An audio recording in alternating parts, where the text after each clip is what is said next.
ಎಲ್ರಿಗೂ ನಮಸ್ಕಾರ. ನಾನು ನಿಮ್ಮ Keshava Vishnu. Welcome to my channel MVK hunters. ಇವತ್ತಿನ ವಿಡಿಯೋ ದೇವರಾಯನದುರ್ಗ Part-2. ಸ್ನೇಹಿತರೆ, ಭಾಗ 1ರಲ್ಲಿ ಭೋಗನರಸಿಂಹಸ್ವಾಮಿಯ ವೈಶಿಷ್ಟ್ಯತೆಯನ್ನು ತಿಳಿಸಿದ್ದೇನೆ. ಈಗ ಭಾಗ 2ರಲ್ಲಿ ಯೋಗನರಸಿಂಹಸ್ವಾಮಿಯ ಬಗ್ಗೆ ತಿಳಿಯೋಣ.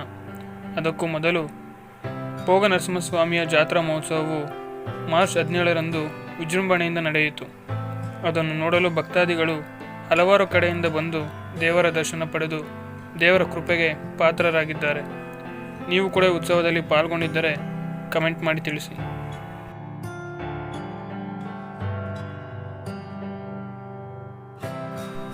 ಸ್ನೇಹಿತರೆ, ನೋಡ್ತಾ ಇದ್ದೀರಲ್ಲ, ಈ ಹೆಬ್ಬಾವು ಇತ್ತೀಚೆಗೆ ಕಾಣಿಸಿಕೊಂಡಿದೆ.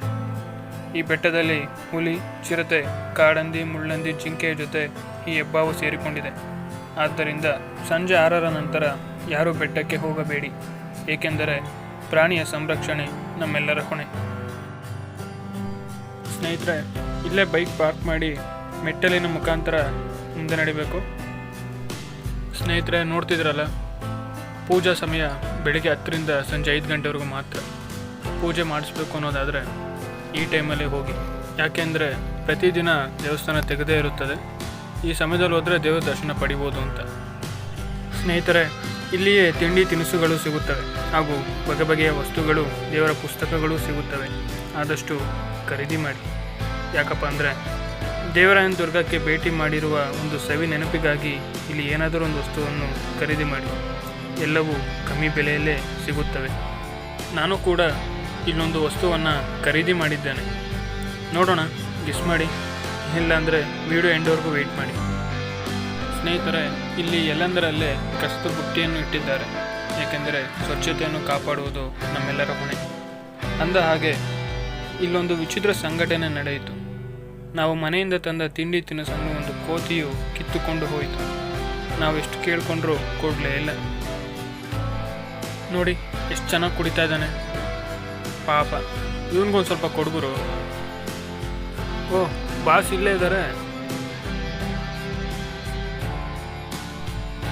ಸೊ ನೋಡೋದ್ರಲ್ಲ ಸ್ನೇಹಿತರೆ, ಇಲ್ಲಿ ಮಂಗನ ಆರ್ಭಟ ಪೀಕ್ಸಲ್ಲಿದೆ.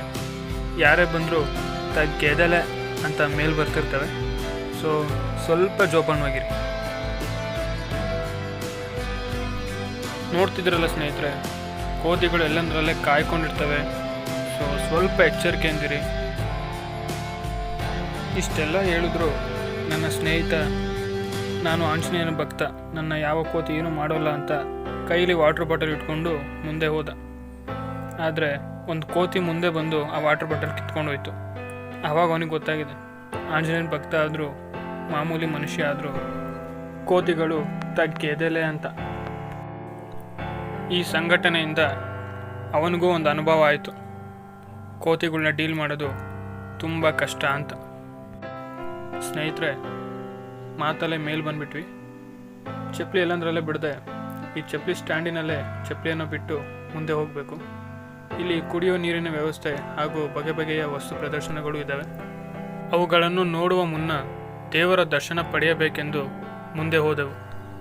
ಸ್ನೇಹಿತರೆ, ಇದುವೇ ಯೋಗಲಕ್ಷ್ಮೀನರಸಿಂಹಸ್ವಾಮಿಯ ದೇವಸ್ಥಾನ. ದೇವಸ್ಥಾನಕ್ಕೆ ಹೋಗುವ ಮುನ್ನ ಸಾಧುಗಳು ತಿಲಕವನ್ನು ಇಟ್ಟು ಮುಂದೆ ಕಳಿಸುತ್ತಾರೆ. ಏನಪ್ಪ ಅಂದರೆ, ಇಲ್ಲೂ ಕೂಡ ಒಳಗಡೆ ಮೊಬೈಲಿಂದ ವಿಡಿಯೋ ಮಾಡುವುದು ನಿಷಿದ್ಧವೆಂದು ತಿಳಿದು ದೇವಸ್ಥಾನದ ಹೊರಗಡೆ ಭಾಗವನ್ನು ನಿಮಗೆ ತೋರಿಸುತ್ತಿದ್ದೇನೆ. ಸ್ನೇಹಿತರೆ, ಇಲ್ಲಿಂದ ವ್ಯೂ ಪಾಯಿಂಟ್ ತುಂಬ ಚೆನ್ನಾಗಿ ಕಾಣಿಸ್ತಾ ಇದೆ, ನೀವೇ ನೋಡ್ತಿದ್ದೀರಲ್ಲ.